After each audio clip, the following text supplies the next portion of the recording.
Jane Van Boskirk has performed in theaters from coast to coast, following her college theatrical training, including graduate work at Southern Illinois University. Her dramatic achievements here in the Pacific Northwest have reached out to school children almost everywhere, as well as professionals and many audiences. Art critics are strong in their praise. Tricia Smith personifies constructive activism and leadership, along with positive community involvement. From the Northgate Neighborhood Association to the Salem City Council and on to the Oregon Senate, she has worked for women's causes and the betterment of Oregon. Her many accomplishments led to the prestigious Oregon Woman Achievement Award in 1993. These two will appear before us in that order. Abigail? Thank you. You may wear your silk and satin, go in and where you please, wear embroidery and tatting, and live quite at your ease. You may go to ball and consort in gaudy hat and coat. In fact, my darling creature, do everything but vote. You may seek for wealth and riches and marry at your will, but man must wear the breeches and rule the household still. For nature so declared it, and so our fathers wrote, and surely they prepared it, that man alone should vote. The end. At last. A ballot, a piece of paper folded neatly in half and dropped into a box by a woman. The possibility made the hearts of men quake for half a century. It's easy to forget how emotional an issue suffrage was, but men fought tooth and claw to keep us from voting. They fought us with insults, and worse, calling us shrews, revolutionaries, men-haters. A few, like my younger brother, Harvey, fought us with what they called reason. Poor Harvey, he went to the grave thinking he had won. November 3rd, 1914, the first vote cast by a woman in the state of Oregon, cast by Abigail Scott Duniway.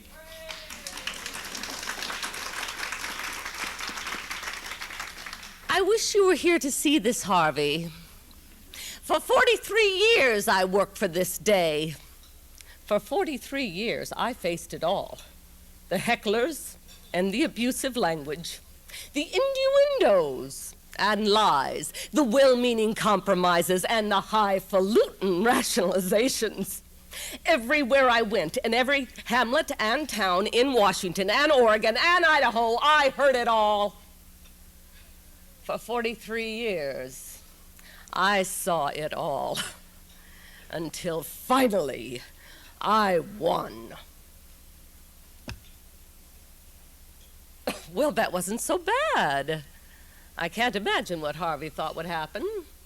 A rumble of terror announcing the end of the Republic. A new dark ages instigated by the enfranchisement of women. What was it men feared would happen? In the beginning, I thought Harvey was behind me. Well, he was my best friend, my mentor, my cheering section, all rolled into the one. We Scots had been taught to think for ourselves, largely my father's doing. And what was I doing in the beginning, so very long ago? But thinking for myself. Harvey, of course, took thinking for himself for granted. He had become the young and successful editor of the Portland Oregonian. It was a voice for the entire Northwest. What he wrote in that paper, people paid attention to. To support myself and my children and my invalid husband, I became a milliner, a school teacher, and eventually the editor and the publisher of my own newspaper, the New Northwest. I went out on the lecture circuit, beating the drum for suffrage and subscriptions wherever I went, which was everywhere. Soon I was traveling thousands of miles through snow and mud, camping out in tents, giving a lecture wherever a crowd could be gathered, and passing the hat to move up the road, when there was a road. Abigail Scott Duniway was getting a reputation. But it wasn't always the reputation I wanted. I don't know how lies get started, how rumors circulate, but they began to come back to me. Oh, there was one. I heard it often. The first time I was on board a steamship, when I casually mentioned to a woman I was on my way to a suffrage convention. "Oh, my dear. Well, let's hope you don't run into Abigail Scott Duniway. You know, she chews tobacco. I have a friend who heard her speak once. It was the most disgusting thing she ever saw. There she was, standing on the lectern and chewing as she spoke and stopping every now and then to spit on the floor. And the way she spends her evenings, honey, it would make me blush to tell you." I introduced myself. "Am I chewing tobacco now?" I asked. But I doubt if she heard me. She was already fleeing, red as a beet. Red as a beet. I like to think maybe she caught herself. Maybe she learned something about herself. I learned something about myself. Rumors couldn't stop me. They could claim I chewed tobacco, henpecked my husband, set up a house of ill repute in my own newspaper office. No matter. Rumors couldn't stop me. Rumors, it turned out, were the least of my worries. You see, as the anti-liquor forces gained followers, the cause of women suffered. The two were wedded in the eyes of the male public, which is to say, the eyes of the voter. Only men could vote to give women their rights, and the men had become frightened. My crowds grew smaller. The heckling got uglier. So I decided to take my fight closer to home, to the churches. Well, churches are full of converts. Righteousness is their very essence, and if ever a cause for right. So one Sunday, I went to services to speak on the rights of women, and at the appropriate time, I rose to do so. The pastor, I quickly learned, was not sympathetic to what I was about to say, for right in the middle of my opening remarks, he gestured to the choir, and they began to sing a hymn. Very well, I thought I could wait. I sat down, the hymn ended, and I was on my feet again. And again the pastor gestured, and again the choir sang. This went on for half a dozen times, until I began to think he planned to have them sing the entire congregational hymn book that very afternoon. So after the 6th or 7th hymn, I didn't rise, so as to throw off the pastor's timing. He looked relieved. Suddenly, without warning, I was on my feet shouting, "Brethren, let us pray! Oh, dear God, let us pray!" My eyes were wild, my arms were flailing, and I think I saw the pastor smile before he closed his eyes and bowed his head, happy at winning a new convert. The choir bowed their heads. The entire congregation bowed its head. You could have heard a pin drop. Dear God, how clearly you speak to me today, instructing me to share what's on my heart about the need for women to win their rights. With heads bowed, he didn't dare stop me. But when from her position a careless woman's hurled, she's the loathing of all manhood, the scourge of all the world. She loses her identity and all that's noble therein, and seeks the common level with the commonest of men. The beginning of the end was the election of 1900. Prior to that election, every newspaper in this state came out in favor of women. Only the Portland Oregonian remained silent on that issue. So I went to my brother on his birthday to give him a copy of my latest book and to ask him not to speak out against women's rights as he had done in previous elections.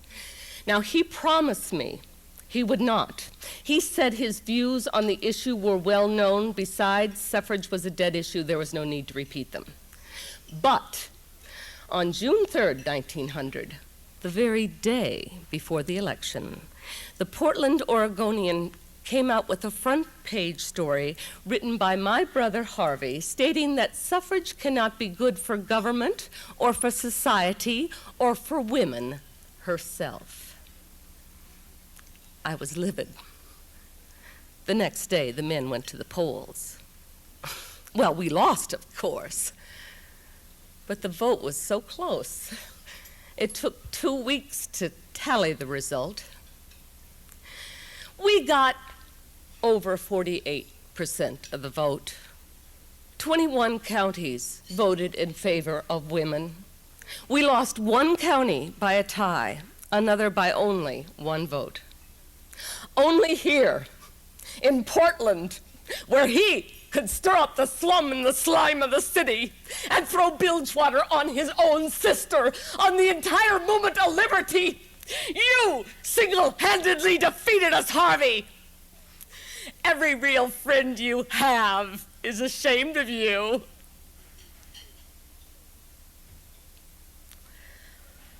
Well, we didn't speak for years after that.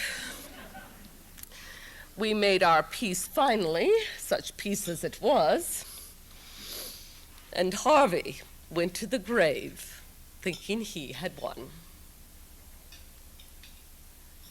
Years later, after we won the election at last, I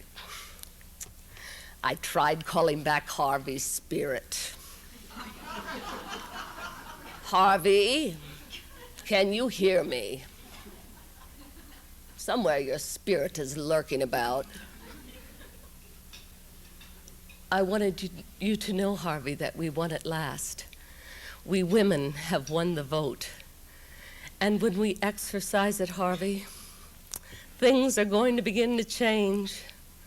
The world our mother lived in is going to disappear forever.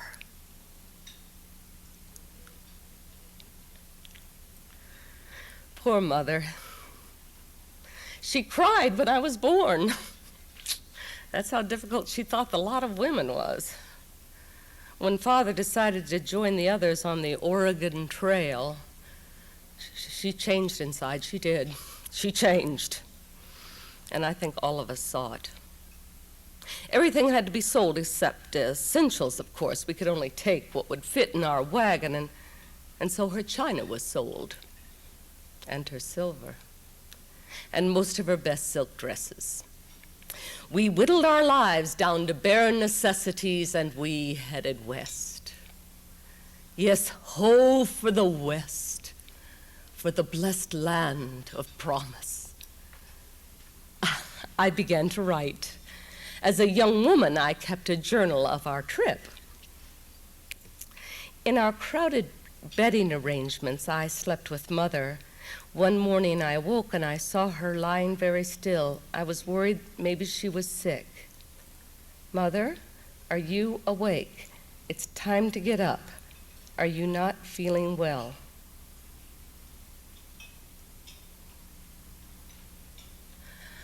I will never forget that face. We buried her on the trail with a tree marking the grave. Mother would not have liked Oregon. She would not have liked to start over again, planting a crop on virgin soil, building a cabin. She died on the trail, so she would not have to move west. She cried when I was born. Not another girl. Mother, if you can hear me now, there is something you must know. I am a woman, and I am proud of it. And today, finally, I am a woman who can vote alongside of men and have a direct hand in changing the plight of women that you found so horrid. Harvey! Mother! The end, at last. A ballot, a piece of paper, folded neatly in half and dropped into a box by a woman. Not the end, but the beginning.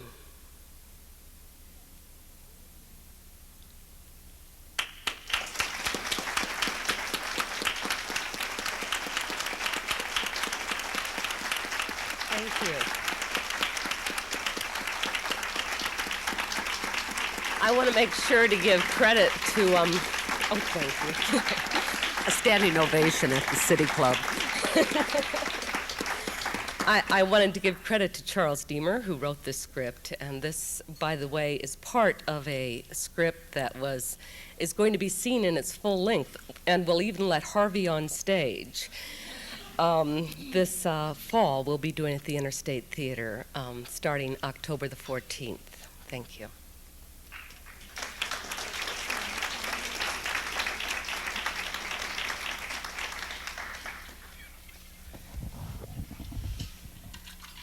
In my time in public service, I've followed many different people and different kinds of people on the podium, most of whom do not actually consider themselves actors, although perhaps they should. And it is a delight to follow Jane today. And to thank the City Club for honoring the women who fought so hard for the freedom of all of us for so long. If Abigail and the other thousands of women who fought so long and so hard for our freedom were standing here before us today, I wonder what they would say to us. I think they'd ask us what we've done with this precious gift they gave us. Have we changed the world, turning it away from its values and its principles, which are based on fear and oppression? Have we finished the job they began by gaining true equal rights for women within our Constitution and within our institutions? Have we incorporated their commitment to justice for everyone in our society and the world? Have we finally discarded the idea that through the oppression of others, we can ourselves be secure? Have we learned from their successes? Have we incorporated their methods of mutual respect, cooperation, and coalition building into our political institutions and insisted upon it from our leaders? Have we rejected the concepts of sexism, of racism, of class status?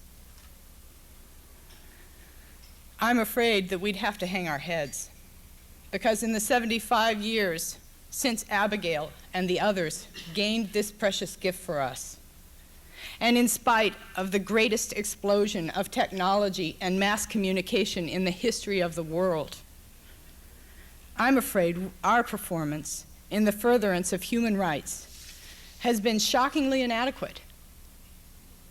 In spite of all of our tools, in spite of what we should have learned from our history, women make up, and in spite of the fact that women make up more than half of the population of this planet and perform more than half of the work that's done on this planet, and are the primary educators and caregivers of our children and therefore our future, they are still the most oppressed group of people in the world. We still tolerate policies which, through fear and manipulation, isolate us from each other, generate distrust amongst us, and ultimately torture and kill millions of people. Our economic policies are still making the rich richer and the poor poorer and more numerous. We still value the athletic abilities of a few men far more than the caring, nurturing, giving of millions of women who care for our children and our aged and others who are disabled. Deprivation and murder are common, accepted facets of our communities. In this country alone, a woman is beaten, tortured, or murdered every 15 seconds and still held accountable for her own abuse.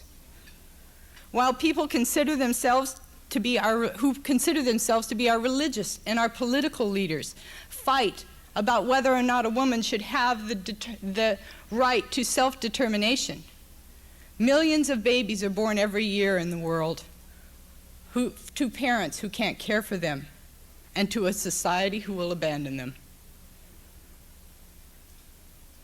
We elect leaders who today in America tell us that poor women, poor mothers, are responsible for their poverty, and the solution to our problems is to continue and further to abandon them and their children.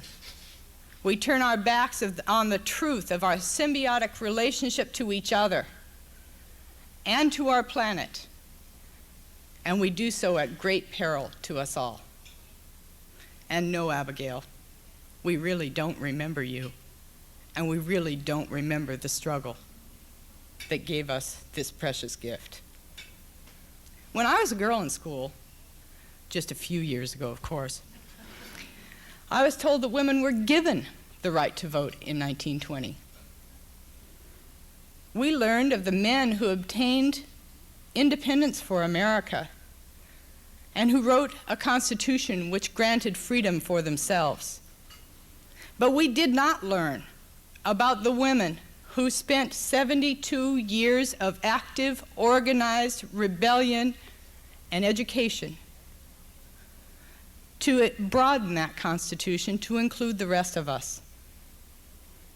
Although the history of these women and their struggle is still relegated to the periphery of our education system through women's studies programs and is still largely ignored in mainstream society, their contribution and their heroism cannot be denied. The pain and personal sacrifice these women endured, many of them for their entire lives. Many died before it was ever achieved. Others were born after it began. Their sacrifice must never be forgotten and must forever be honored and remembered if we are to stop repeating the mistakes of our past. When women were finally successful in securing for themselves the right to vote, the face of America changed forever. The struggle to secure equal rights for women began long before the American Constitution was ever written.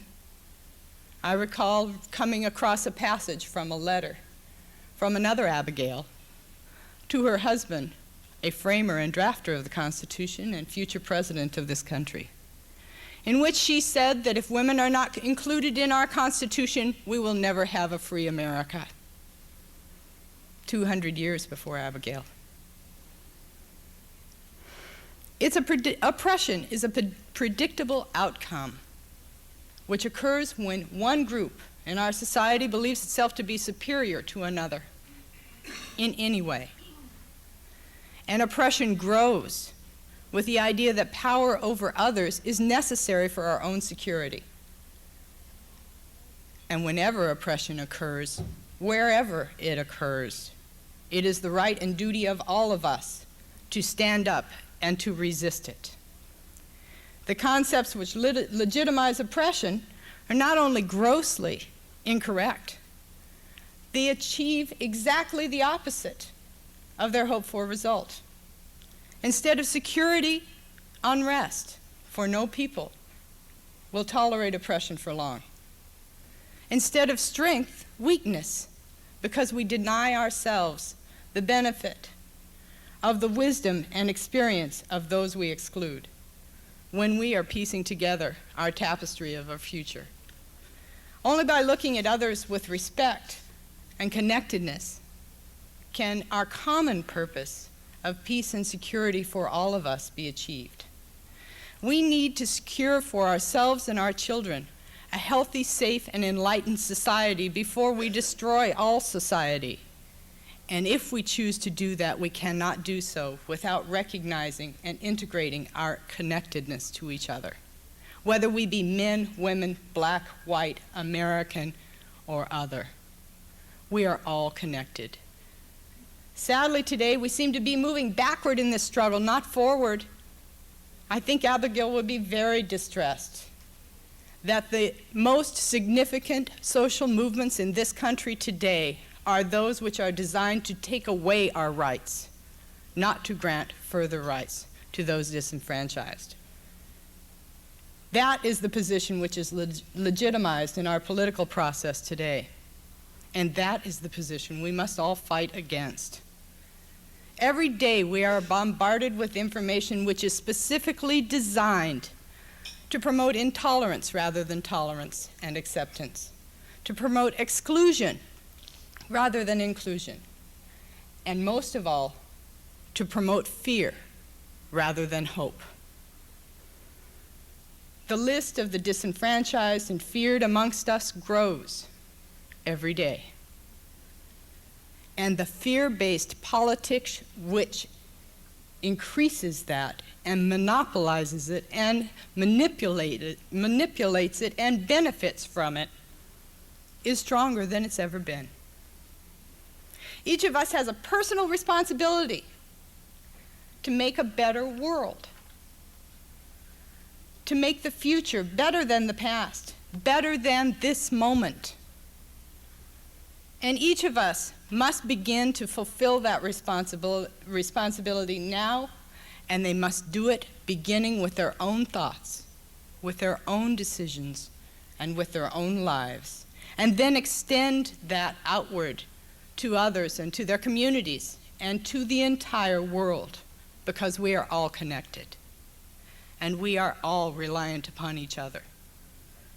We must know beyond doubt that when one person's rights are abridged, the rights and the future of all people are diminished. The focus of the City Club this year is rebuilding our communities. My definition of community is one which includes and honors all its citizens and the planet on which they live.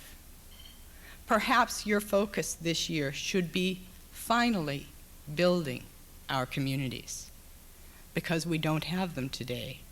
We never have had them, and it's time that we do.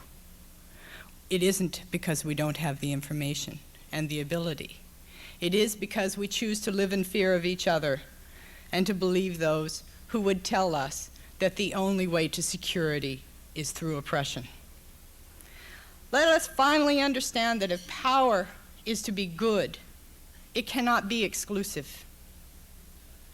Respect cannot be received unless it's given.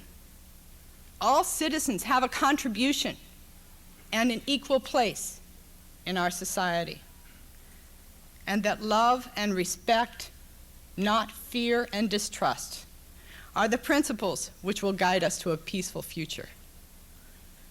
And let us insist that these principles, at long last, guide our homes, our businesses, and the leaders who we choose to guide us and to lead our government. Isn't it time we learn from our mistakes? Isn't it time we were able to stand up and say, Abigail, we took it the rest of the way. Thank you for what you did for us, for giving us this powerful tool to change our world. Our history and our present show us so clearly that exclusion and oppression always lead to ignorance and violence. Isn't it time each of us looked within ourselves and then stood up and said no more? Today could be the day we did it, if we would. Isn't it time to gain the real strength and peace that we can achieve by honoring each other and ourselves as neighbors, as partners, and members of the same race, the human race? This is the message of Abigail Scott Duniway and her sisters of the suffrage movement. They showed us that by building coalitions, mutual respect, and working together, we can achieve what may seem impossible, and we can change the world forever. The solutions to our problems today lie in believing in these same principles and in soundly rejecting the fear and the distrust which seems still to control our world. Every day we form opinions and make decisions which have an impact on our world, whether we know it or not. I challenge each of you to have the courage to look beyond fear, to use your own heart and your own head to see beyond the manipulation of those who would isolate us from each other, to form opinions and make decisions based on respect and equality and hope, to love each other and our planet as a part of ourselves, because it only makes sense, and to recognize all the subtle forms of oppression which exist in our society and our world today, and to reject the concept that we are protected and made strong by that oppression. When we do that, we won't have to fear for our future any longer. It's really not as difficult as we make it out to be. Molly Ivins once said that it's possible to see the history of America as one long struggle to extend the liberties of our Constitution to everyone in America, and it still goes on today. Isn't it time we got there? I think it's time. My mother thought it would be in her lifetime. I think it will be in mine. Let's not wait for our granddaughters to hope that it will be in theirs. Let us be the generation that realizes the American dream of dignity and justice for all of us. Let us create a world society based on love and mutual respect and connection to each other. Let us never again believe we are only capable of killing each other and not saving each other. Our mothers, our grandmothers, and all the others who fought to take us to the point where we would have that power in our system have shown us how to do it in their own struggle. I think it's time we adopted their philosophies and their lives in our own lives, and that we insist that the leaders that we choose never speak in terms of fear, but find solutions based on hope and respect, and that we never again are shortchanged into believing that the oppression of others will somehow benefit ourselves.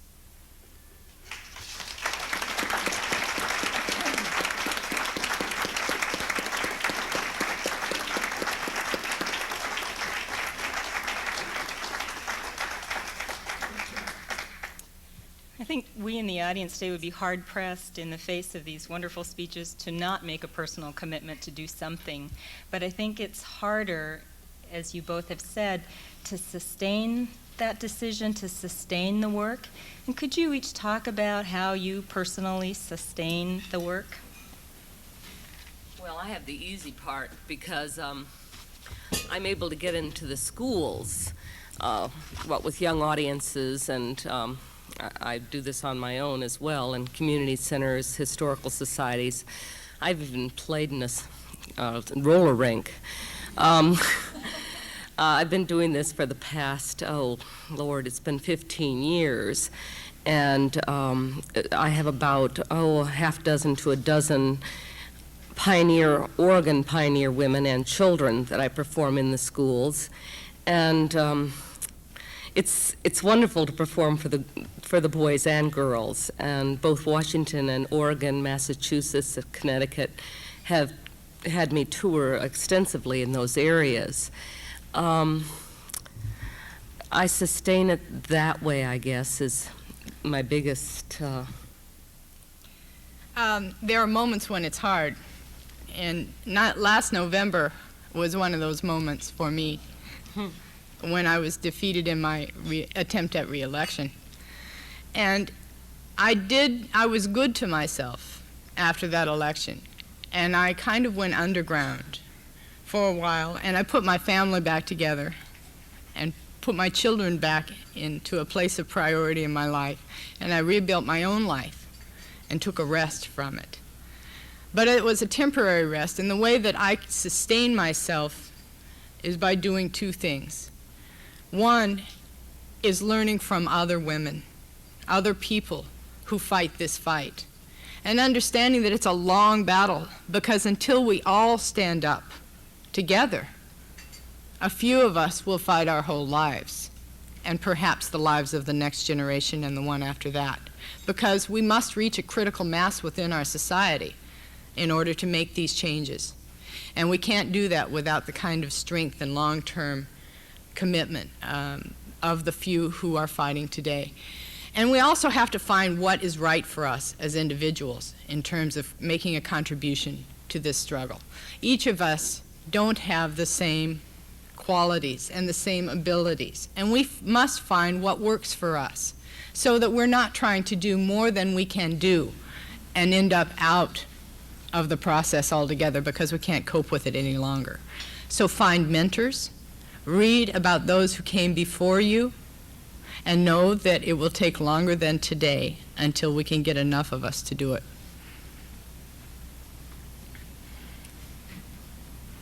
Being a shy and reticent woman, I'll ask a question. We love shy women. Jeannie Dodson-Edgars, I'm a member of the City Club and been active in being a woman since I was born. Okay, let's talk about how we're going to change and what we can do, and I'd really like to have some advice. Last election in the 1st Congressional District, which is 6 counties in Congresswoman Furz's district, 25,000 Democrats did not vote. She won only by 301 from a man who was campaigning on hate and fear and suspicion. How do we get those 25,000 people who did not vote to vote? I think that's a very, very tough thing to do in America today, and part of the reason is because of the way we hear information and the information that we hear in our society. Our media, whether it is the entertainment industry or the news industry, concentrates its reporting on violence and oppression and exclusion. It ignores all of the efforts and all of the work that is being done by countless women and men in this state and in the country and in the world to truly change these things.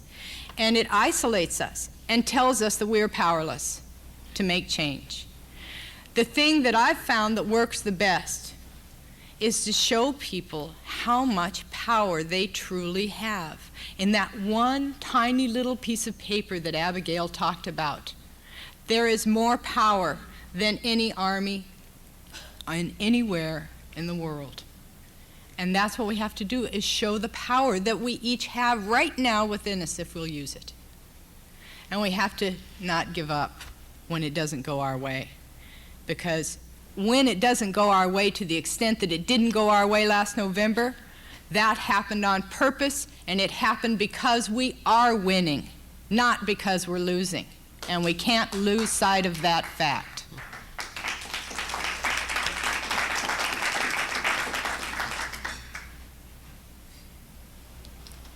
I'm Bill Crane, City Club member. Jane, I have a question for you because I know you portray lots of famous Oregon women from history.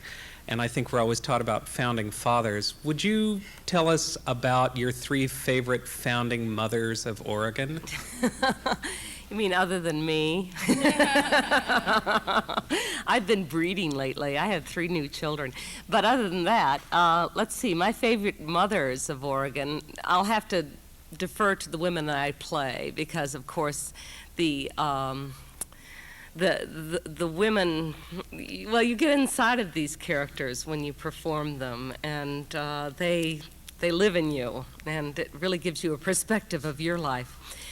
Elizabeth Smith Geer would definitely be number 1. This woman had less than a 3rd grade education, came across on the trail, wrote a gorgeous diary, and I've met her descendants here in Oregon, and they've been a real treat. But I think what I like best about her is the fact that she kept a spirit of can-do. Despite all of her hardships, what with her husband's death, and she is now faced with raising 7 children. She wrote, "I was as poor as a snake, but I was never such good health. I could run half a mile without stopping to breathe." Well, she may have been Oregon's first jogger, and I like that. Another one overlooked again is Bethenia Owens Adair. This woman is a woman who was a first doctor and was Jessie Applegate was a person who really encouraged her to go on to Philadelphia to study to be a doctor. However, when she did return to Roseburg, which hasn't changed much, her hometown, the doctors there decided to put her up to a test, and they had a male corpse, and they were going to ask her to dissect his genitals. Well, Bethenia went ahead and did it, and of course she was turned out of town. But she did continue to work for the rest of her life on women's rights. Her story ends sadly, but I'll end that story on a high note as far as she was able to attain what she wanted. Gosh, my 3rd one, it's such a draw. I guess I'll have to say it was Ada Isaac Menken, just because she's an actress, and she toured around and performed for men. But I mean, come on, she made a living, and she fought her own way through this rugged country. A lot of the stories she said weren't necessarily true, but you know, that's part of the West, telling tall tales. There's many. Tabitha Brown, Narcissa Whitman even. I've even grown to like her. You know, there's, well, I mean, come on. Well, anyway, yeah, there's, I guess, you know, learning the struggle of the pioneer experience, you know, I know it's been done, but I've been doing it for 15 years, and I have yet to get tired of it, so I guess that says something. Joella Whirling Club member. This is for Tricia Smith. From your experience as a lawmaker, can you talk a little bit about the particular attributes that, in your experience, women have brought to the political process, and how can we encourage more women to get involved in that process and pay some of the prices that you've described yourself? Thank you. Oh my goodness, one of my favorite questions. What have women brought to the political process? I think direction is the most important thing that women have brought to the political process. I think that typically, and I say all of these things at the risk of stereotyping people, and I try not to do that, but generally,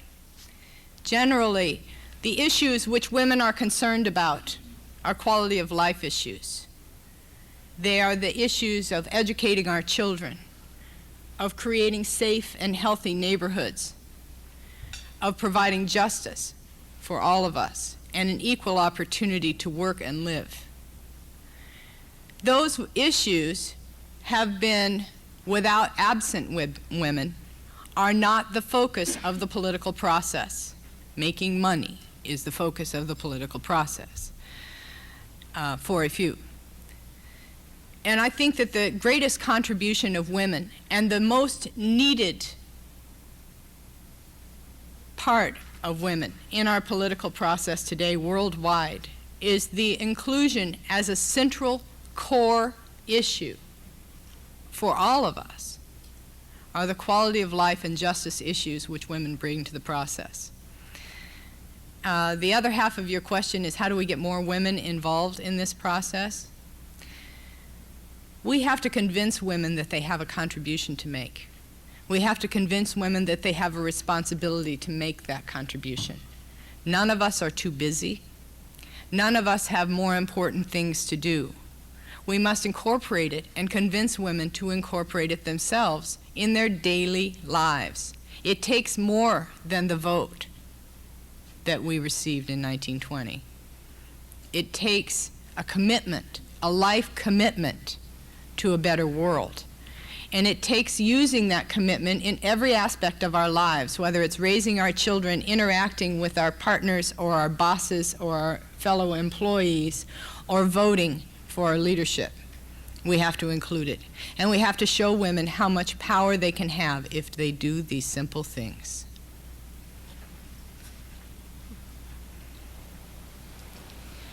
My name is Tracy Riley Kelly from Vancouver. Your presentation, Jane, has been so outstanding about Oregon women, but of course tomorrow is a day of national significance, August 26th and the 75th anniversary of women's right to vote. Can you tell us a little bit about what is going on tomorrow in Portland and your part in that? Well, tomorrow at 9 o'clock in the park blocks near the museums, we're going to have a march, and that will end at the waterfront park approximately noon. There will be music as well as performers doing much what I do, as I understand, portraying Sojourner Truth and others. And like I said, Harvey will be with me tomorrow. And Harvey and I will be doing a part of the play that we'll be performing this September, October at the Interstate Theater.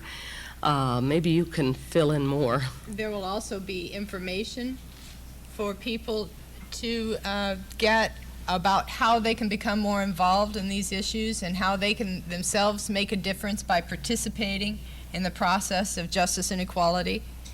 And there will be lots and lots of inspiring people there who work this today, who use this in their lives today as a focal point, and who you can gain inspiration and energy from. And that, I think, is the biggest reason to go. Ray Polani, a City Club member. Last November, nationally, 60% of the people that could have voted did not vote. Men and women, women and men. And the question is, how can we reach them in spite of the media? I think it's been mentioned here that the media are not really contributing. They may be contributing some of the time, but on many occasions, they are not helping. How can we reach these people? Step out of your house. Sit on your porch instead of behind your gate. Get to know your neighbors. Understand their lives. Then you'll find the way to reach them. We are not all the same, and our lives are not all the same, but we have a tendency to congregate in groups of sameness. We need to reach out to those people who are not voting and find out what about their lives has convinced them that there is no point. Because people will vote if they believe that their vote makes a difference. And we have to reach them by understanding them. One last question. My name is Yvonne Evernoy, and I'm a guest, and my question is regarding the fact that as we become more of a global network... I'm very sorry. We have a rule about guests. And if you would come up immediately after we're about to close, ask these two ladies your question privately. You'll fulfill the club's rules. Okay, sorry, I wasn't aware of the rule. I apologize for that. This does give me an opportunity to thank these two lovely ladies. The meeting's about to be adjourned, but their messages, their powerful messages, I think will live on in all our minds and hearts for a long time.